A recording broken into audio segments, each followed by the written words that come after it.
नमस्कार दोस्तों, आप देख रहे हैं एनसीआर करंट न्यूज़ और मैं एसके सागर। आपको बता दें, भारत में जब से लॉकडाउन हुआ है तब से लोग जो है अपने घरों में बंद रहे हैं और उनको घर से बाहर निकलना अलाउ नहीं है। जो रोज़मर्रा की ज़िंदगी व्यतीत करते थे, जो सुबह घर से बाहर निकल के कामगार लोग जो सुबह घर से बाहर निकलते थे और शाम को घर में घुसते थे, उन लोगों के घर में खाने पीने की कमी के चलते ये सारी व्यवस्था हुई है। लेकिन जब देश में 500 लोग महामारी से ग्रसित थे तब देश में लॉकडाउन था। अब 2 लाख के तकरीबन लोग ग्रसित हैं और पूरा देश खुल गया है। तकरीबन लॉकडाउन खुल गया है और अनलॉक 1 शुरू कर दिया गया है। आपको बताएं, रेलवे के कर्मचारी भी इसी संक्रमण से पीड़ित हैं, लेकिन उनके लिए न तो पीपी की किट जैसी कोई सुविधा करी गई है सरकार की तरफ से और ना ही ऐसी कोई सुविधा है कि उनको इस चीज महामारी से रोकने के लिए। आइए हम इसी कड़ी में बात करते हैं ऑल इंडिया फेडरेशन के महासचिव शिव गोपाल जी से और पूछते हैं कुछ सवाल। नहीं, तारीफ में तो शामिल है। जब भी मोदी जी बात करते हैं तो कहते हैं कि ये हमारे रेल कर्मचारियों का बहुत योगदान है इस महामारी में, राष्ट्र को सपोर्ट करने का, समाज को सपोर्ट करने का बहुत सहयोग है उनको। लेकिन अनफॉर्चुनेट ये है कि जब जो है वो कोरोना वॉरियर्स की गिनती होती है और उसमें जो सुविधाएं देने की बात होती है, उनको जो वेलफेयर उनका करने की बात होती है, तो उस समय जो है वो फिर रेल कर्मचारी उसमें से गायब हो जाता है। बल्कि उल्टा जो है वो कटौती की बात होने लगती है, जैसे डीए का फ्रीजिंग कर देना। ये सब ऐसे सवाल हैं जो कि मैं समझता हूँ कि जो लोग रात दिन जो है वो एक तरीके से अपनी जान हथेली पर लेकर काम कर रहे हैं, उनके लिए वो है।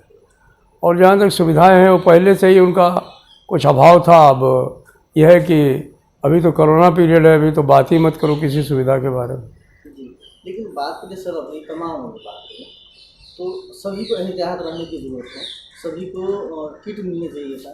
लेकिन क्या करें, रेलवे कर्मचारी को किट सारे उपलब्ध कराए गए हैं, ड्राइवर को तमाम ऐसी चीज़ें तो उनको दिए गए, क्योंकि वो जो जब भी जाते हैं हज़ारों संख्या के बीच में।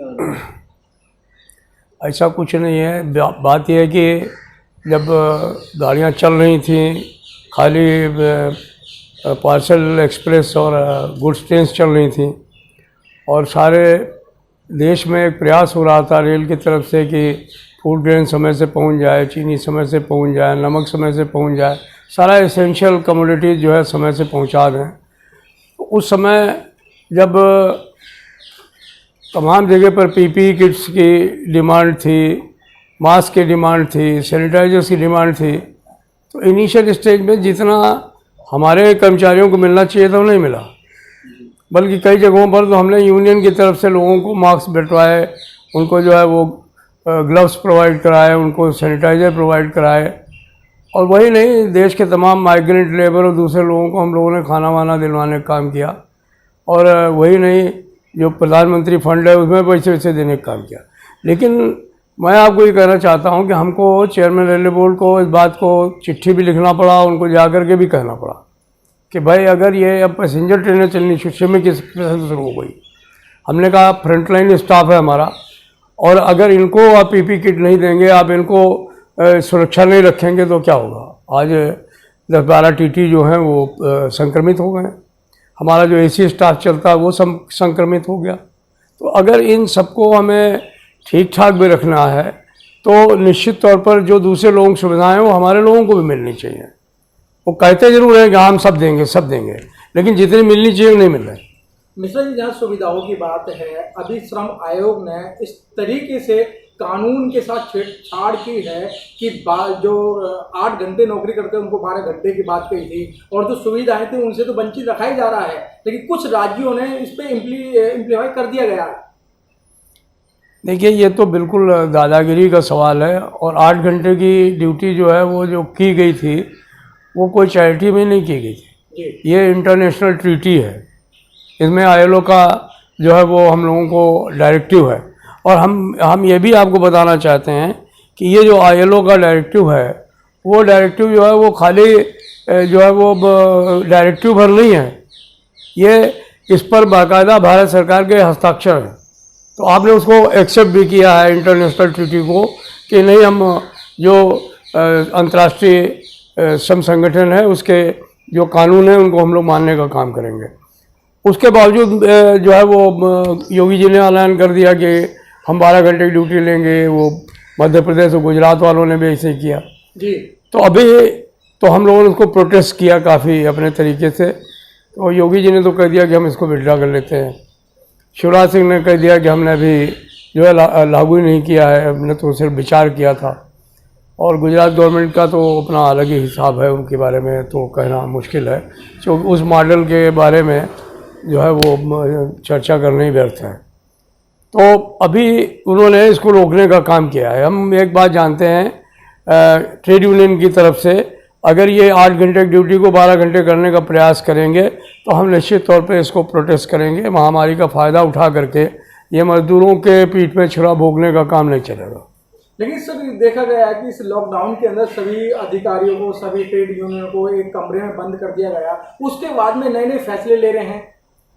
मैं तो खुद ही आपको कह रहा हूँ, एक तरफ जब हम लोग पूरे मनोयोग से लगे हुए थे कि हमको कोरोना से लड़ना है, देश की जनता को जो भी सुविधाएं इस बीच में रेल कर्मचारी पहुंचा सकता है उसको पहुंचाने में हमारे साथी लगे हुए थे। कोई हम लोगों को ये नहीं लग रहा था, ये लग रहा था जैसे कोई युद्ध हो रहा हो, उसके खिलाफ हमको तैयारी करनी है। उस मौके पर ये ऐलान कर देना कि केंद्र सरकार के कर्मचारियों का डीए जो है उसको हम फ्रीज करने जा रहे हैं, तो इससे ज़्यादा बुरी बात क्या हो सकती है। हमने एक दिन की तनख्वाह बिना किसी के कहे हुए कटवाई, 151 करोड़ रुपए दिया इनके खाते में। अगर इनको कोई प्रॉब्लम थी हमसे बात करते, हम कुछ और भी उसमें देने का काम करते। लेकिन डीए जो एक तरीके से 1900 जो है वो 20 में हम लोगों ने हड़ताल का नोटिस दिया, 1924 से डीए मिल रहा है। और फिर 7वें वेतन आयोग ने, 6ठे वेतन आयोग ने, 5वें वेतन आयोग ने, सब ने बराबर एक पॉलिसी बना करके दी। तो उसमें कैबिनेट की अप्रूवल के बाद में डिक्लेयर कर देना कि 4% डीए मिलेगा और बाद में उसको जो है वो कह देना कि नहीं हम तो नहीं देंगे, इसका क्या मतलब है। आप बैठते बात करते, हम नेशनल काउंसिल जेसीएम के भी सेक्रेटरी हैं, 32 लाख कर्मचारी जो पूरे सारे केंद्र सरकार के जो हैं वो हमारे मेंबर हैं। आप एक बार बैठते बात तो करते कि हमें क्या चाहिए, हम उनकी मदद करते हैं। कोरोना की आड़ में क्या ये लोग मजदूरों के अधिकारों का हनन नहीं कर रहे हैं? बिल्कुल कर रहे हैं। मैंने पहले ही आपसे कहा कि कोरोना की आड़ लेकर के ये मजदूरों की पीठ पे छुरा भोंका जा रहा है और ऐसा कुछ महसूस किया जा रहा है कि मजदूर की कोई इस देश में जो है वो आवश्यकता ही नहीं है। कौन केंद्र सरकार का कर्मचारी, कौन राज्य सरकार का कर्मचारी पूंजीपति है। हर आदमी की अपनी आवश्यकताएं हैं। जिस आदमी के 2 बच्चे हैं पढ़ाने के लिए, आज के ज़माने में शिक्षा का व्यवसायीकरण करने के बाद में वो अपने बच्चों की शिक्षा नहीं दिलवा पा रहा है। आपने चिकित्सा का व्यवसायीकरण कर दिया। आज चिकित्सा के व्यवसायीकरण के बाद में कोई भी प्राइवेट हॉस्पिटल क्यों नहीं आ गया। आज जो भी आपको दिखाई पड़ रहा है, आप लोग तो सवेरे से शाम तक फील्ड में रहते हो, वहाँ आपको सरकारी कर्मचारी दिखाई पड़ रहा है। कहाँ गए आपके प्राइवेट वाले लोग। तो आप हर काम जो करना चाहते हो प्राइवेट के लिए करना चाहते हैं, और जो आपका अपना कर्मचारी है जान दे करके काम कर रहा है, आप उसके पीठ पे छुरा भोंक रहे हैं। तो ऐसा नहीं चलेगा। जिस हिसाब से मजदूर पूरे देश में पलायन कर रहे हैं अपने गंतव्य स्थान जाने के लिए, और सरकार ने उनको कोई सुविधा मुहैया नहीं कराई, आपको क्या लगता है कि सरकार ने ये सोची समझी रणनीति के तहत किया है कि मजदूरों के साथ इस? मुझे नहीं लगता है कि सरकार ने कोई सोची समझी रणनीति के तहत ये काम किया है। लेकिन मैं ये बात जरूर कहूँगा कि सरकार के पास में इस तरीके के जो ब्यूरोक्रेट्स हैं, उन लोगों ने सरकार के साथ भी जो है वो एक तरीके से छल किया। सरकार के साथ भी जो है वो एक तरीके से मैं कहूँगा कि बिल्कुल धोखाधड़ी करने का काम किया।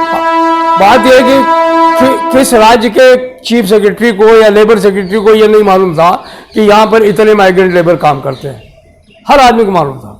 या राज्य केंद्र सरकार के किस लेबर सेक्रेटरी को या किस अधिकारी को नहीं मालूम था। सारे डीएम रह करके आए हैं, सारे एसडीएम रह करके आए हैं। यहाँ जब पहुँचे हैं तो कैबिनेट सेक्रेटरी बने हैं तो नीचे की पोस्टों से ही आए।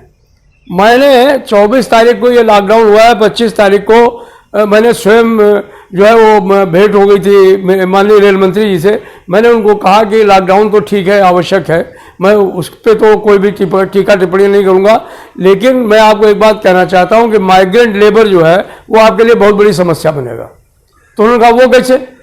हमने कहा कि भाई वो ऐसे कि आज की तारीख में 10 करोड़, मैं तो 10 करोड़ आकलन कर रहा था, अभी सरकार का आकलन आया है कि 14 करोड़ से ऊपर है। हमने कहा कि 10 करोड़ से ज़्यादा माइग्रेंट लेबर जो है वो बाहर काम कर रहा है, और जब महामारी का नाम आएगा तो वो बम्बई में, कलकत्ते में, चेन्नई में, बेंगलोर में, पुणे में, सूरत में, अहमदाबाद में, अमृतसर में, लुधियाना में, वहाँ नहीं रहना चाहेगा, दिल्ली में नहीं रहना चाहेगा। वो चाहेगा कि हम अपने परिवार के बीच में पहुँच जाएं, किसी तरीके से मैं अपने माँ बाप को देख लूँ, मैं अपने बीवी बच्चों को देख लूँ, तो वो रुकने वाला नहीं है।